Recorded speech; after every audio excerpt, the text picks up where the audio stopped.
One of the more difficult and an excellent example of the value of sufficient funds in scholarly enterprise. The researcher made up his way to the Great Valley with a pack mule and lived among the residents for some weeks, along with general lines developed by the Bronslaw Malinowskis during his work of the Trobriand Islands, before gaining access to the ritual at which the following transcription was made. The Prince of the Deminded is the Pope of Domes. Thousands at his bidding post o'er land and sea. His minions may be found in the velvet-muffled chancelleries of Europe and in the frozen Arctic waste, corruption and corrupting the poor Eskimos. His agents are everywhere, and, not least, they are secretly active right here in our own United States. I will deal with the threat to our hallowed freedom posed by the growing power of the domes in America, brethren, but first, with your permission, and for in your enlightenment, I will sketch in brief perspectives the role of domes as the cancer of history. I warn you in advance, it will not be a cheerful spectacle.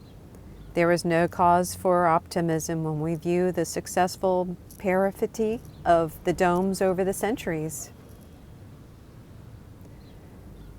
As I shall show you this morning, dearly beloved, the machinations of dome, we have grinding out our sword tales of tyranny and intrigue, not for hundreds but for thousands of years, while, on the other hand, we're here in the plain talk gospels of the conventicles we have as our corporate existence, recognizing officially by the sovereign state of California since only the year of our Lord 1931.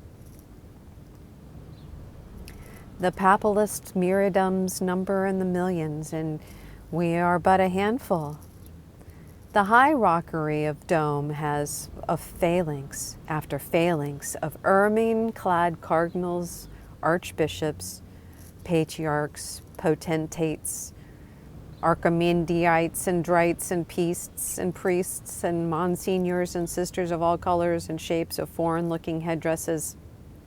Here at the conventicle, brethren, there's only me. My health is questionable, and when I'm gone, I just don't know.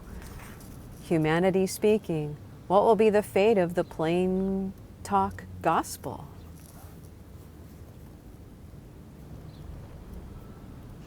One such is the contrast between the contestants. Friends, the worldly wise man may ask, and may well ask, well, how do we conventicles dare stand up and defy the mighty dirge of domes? I'll tell you, brothers and sisters, we dare all in spite of the odds for some simple reason. Domes is wrong, and we are right.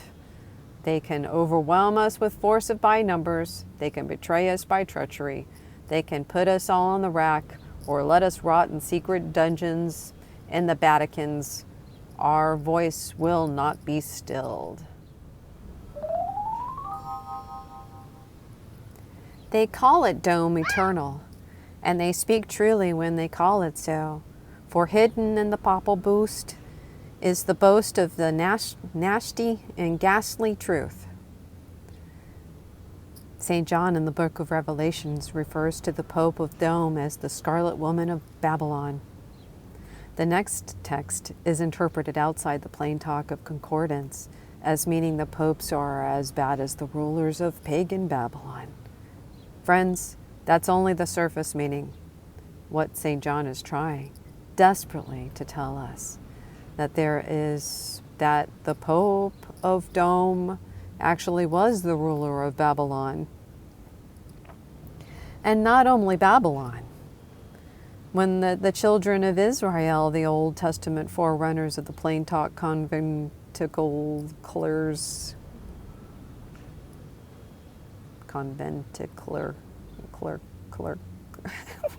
we were put down and persecuted in Egypt.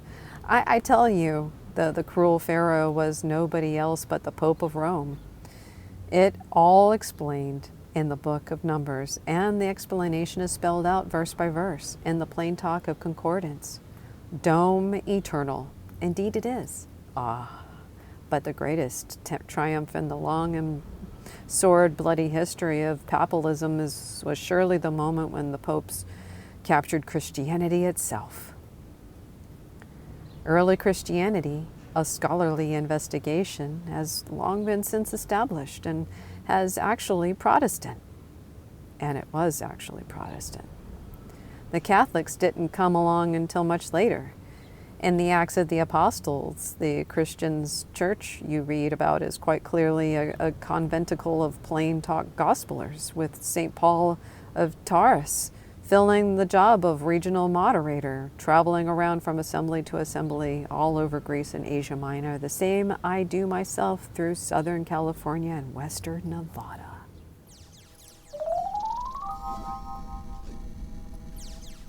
Now, friends, if you've ever actually met a Roman Catholic and the way the country's going, you're more likely and more likely every year that he's going to tell you that St. Peter was the first pope. Well, we've already seen how popes go back so far along, poor Peter. Well, I guess Cain was the first pope if there was a first pope, or else Lucifer himself. But what about St. Peter? Was he a pope? Friends, when you ask the question, you answer it. What do you think you know about St. Peter? He was a fisherman, believed in plain talk. He was a plain man and a plain talk gospel man. He didn't go in for silks and satins and pleasures and places. If you talk to St. Peter about the Swiss Guard, he'd probably tell you what he thinks that you're talking about, some gadget you put in the fishing rod to stop the backspin on a wheel. No, sir. If poor old St. Peter was dope, then the dopes would have surely changed their ways of living with those Doman Catholics. And well, tell you their churches never change. And I agree with that. I'll tell them, you've got to run on record, son. And if the record shows that St. Peter just wasn't cut for out to being a pope, well, too plain.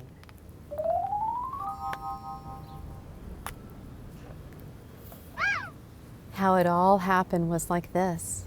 The dopes were actually the Doman empires, or the Doman emperors.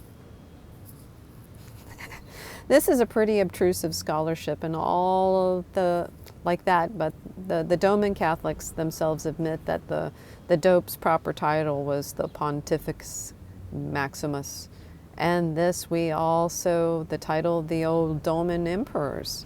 The boys that used to lie around swill whining and burning the Protestants to light their parties, or else throwing them to the lions. Well, about that time, the Huns and the Vandals and the Visigoths and the Vikings and all that crowd came rolling down to capture Dome, because the way the Pope Emperors were carrying on was just too much even for those barbarians to stand. The Papalists were naturally scared stiff. So in a great hurry, they killed all the Protestants, and then the Huns entered Rome. They cried out that they were just poor Christians and didn't hurt them. That's how the Papalists captured Christianity. The first thing they did was translate the gospel into Latin so nobody could understand them. And that's how they brought the Dark Ages. But today, brethren and sistren, thanks to Martin Luther, we have the gospel in English, and thanks to the conventicles we have and the concordance that we ought to be grateful because of these dopes, and had their way, friends, we'd still be speaking a foreign language to this day.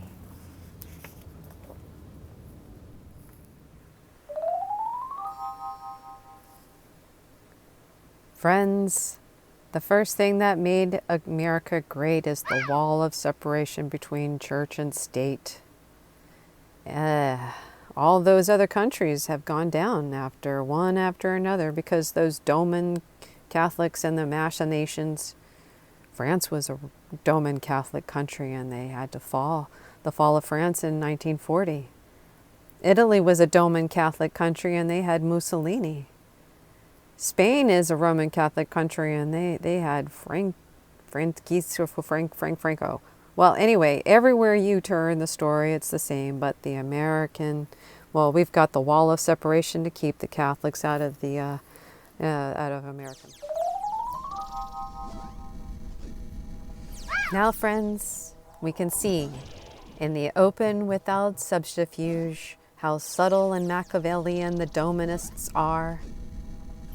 You will recall that during that campaign I gave myself fully, along with many other dedicated men of God, to warn that the dope would be in the White House, or in the Blight House, in a month if certain candidates, well, and I did not see any point to give him free publicity by mentioning his name, were elected. That candidate was elected, and the Pope still sits in dome, counting his gold coins and numbering the Protestants and the killed, to be killed, and when the Catholics throw off the mask of tolerance, the dope still sits in dome.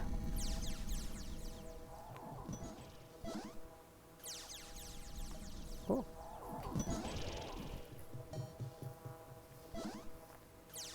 Was I then a false prophet?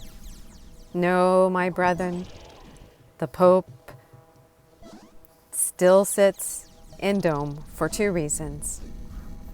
In the first place, he stays there in order to make me out as a false prophet, and this shows how ingenious and flexible are the minds we have met in the battle for American freedoms.